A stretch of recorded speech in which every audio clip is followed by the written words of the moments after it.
Hello મિત્રો, કેમ છો? મજામાં? જો આપણે મરચાં, ટામેટાં અને રેગણા સોંપ્યા છે. કાલે સોંપી નાખ્યા છે 20 તારીખે.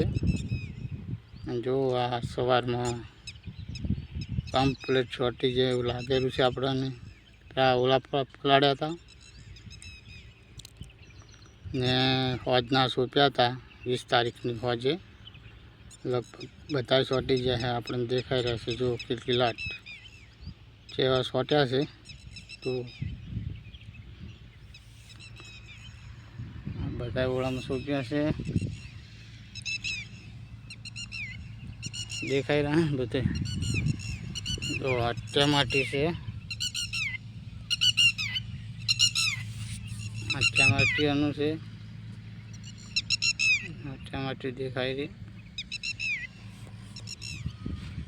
આ મરચાં છે, મરચાં પણ સોટી ગયા છે કમ્પ્લીટ. અત્યારે કરમદાર દેખાઈ રહ્યા છે.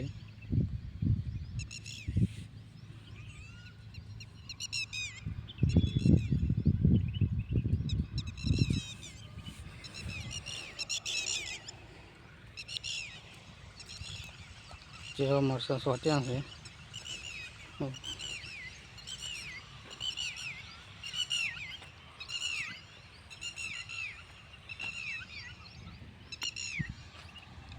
આ બધા મરચાં છે અમીવાળુંથી. આપણે પાટણ, થરા અને હરેક 3 જગ્યાએ વેચવાનો છે. જ્યાં મેળ આવે એ મરચું આવે તે વેચવાનું છે. અને કેવા મરચાં થાય છે એ પણ તમને, જેમ મરચું વધશે ને મરચું આવશે એટલે તમને વિડીયો બનાવીને નાખશો. તો અમારો વિડીયો જરૂર જોજો. અને કેવા ભાવ મળશે એ પણ આપણને ખબર પડે. તો પછી વાવેતર શું છે મરચાંનું. પાણી અત્યારે ચાલુ કર્યું છે. ચોરે રેગડા લાયેલા પડે છે. કાલે સોંપતા અંધારું થઈ ગયું હતું એટલે સોંપવાનું ચાલુ છે. આ મરચાં સોંપેલા છે. જો છેટુથી આટલા 2-2.5 વીઘા જેવું છે ને. આ જો આ પણ મરચાં છે. એ આ પાણી ચાલુ છે એ રેગડા સોંપવાનો છે.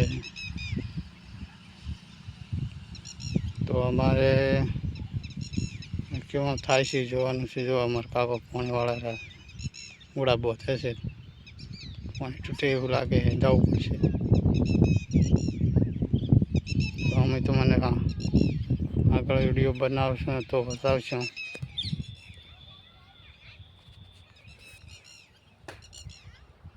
જો આપણું છે ખેતર ને મરચાં આવ્યા છે, ટમાટર છે ને રેગડા છે.